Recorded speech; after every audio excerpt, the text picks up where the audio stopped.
orang di Sabah, kau tunggu MK datang. Bolehkah kalau kau?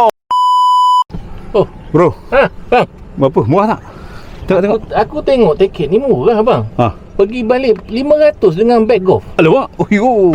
Sabah. KK. Sabah bang. Kita naik dari mana? Subang ke? Kita naik daripada KLI 2. Alamak. Ini kalau Tarik ngam Tarik ngam ni Tarik kalau ngam. kita tak grab ni bang, rugi ni bang. Oh, kita nak pergi 8. Kita pergi 8 pagi. Kita balik 10. Kita balik 10. 9 kata balik 10. Kita balik 10. Okey ngam tak? Ngam. Tarik So, ngam. kalau pergi balik? Pergi balik dalam 490. Yuh, 490 guys. Hai, guys. Memang murah. Kita orang tengah tengok tiket ni. Kita orang nak pergi Sabah guys. Jadi kita nak bagi tahu kita punya follower JMK di Sabah maupun di KL. Yang nak ikut kita orang ke Sabah, jomlah kan. Kenapa kita orang pergi Sabah? Sebab kita nak buat whole review di 3 golf course di Sabah, iaitu di Sultan Harbour, di mana bro? Di satu lagi Sabah Golf, dan juga kita akan ada satu charity golf tournament di Karang Bunai guys pada bila? Pada 10 Mei guys. Jadi kita akan gerak 8 9 tu kita main golf, whole review di Sultan Harbour, lepas tu di Sabah Golf, lepas tu last kali kita tournament di Karang Bunai guys. Tournament ni adalah charity golf untuk sekolah guys, untuk kelab sekolah kebangsaan Pekan Sipitang.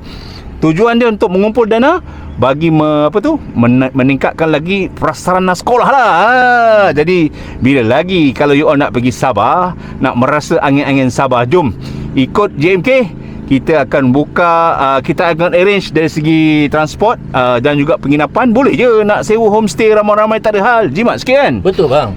Jadi you all kena beli tiket sendiri. Kita cuba arrangekan terbaik harga dan dengar ceritanya. Bermain di Greenfield Sultan Harbour dan juga Sabah Golf juga harga special sempena kehadiran JMK. Betul. Jadi apa lagi, kawan tompang lah. Main murah je guys. Kali ni tukar angin bang. Asyik pergi Indon je bang. Asyik Indon je kan. Sabah kali ni kita bang. terbang seberang kat Laut Cina Selatan. Jadi 10 hari bulan guys, kita akan mula 8 hari bulan. Kita akan ke Sabah. Bagi you all yang nak join, boleh saja komen Sabah bah. Komen Sabah bah. Sumandak bah. Janganlah gitu. Komen Sabah, saya akan bantu anda. Kita guys, setakat ni ada satu flight. Kita dapat 2-3 flight pergi Sabah dari Semenanjung dan okey. Dan orang-orang di Sabah, kau tunggu MK datang. Jom kita ramai-ramai main mini tournament di Sabah Golf dan juga di mana? Di Sultan Harbour.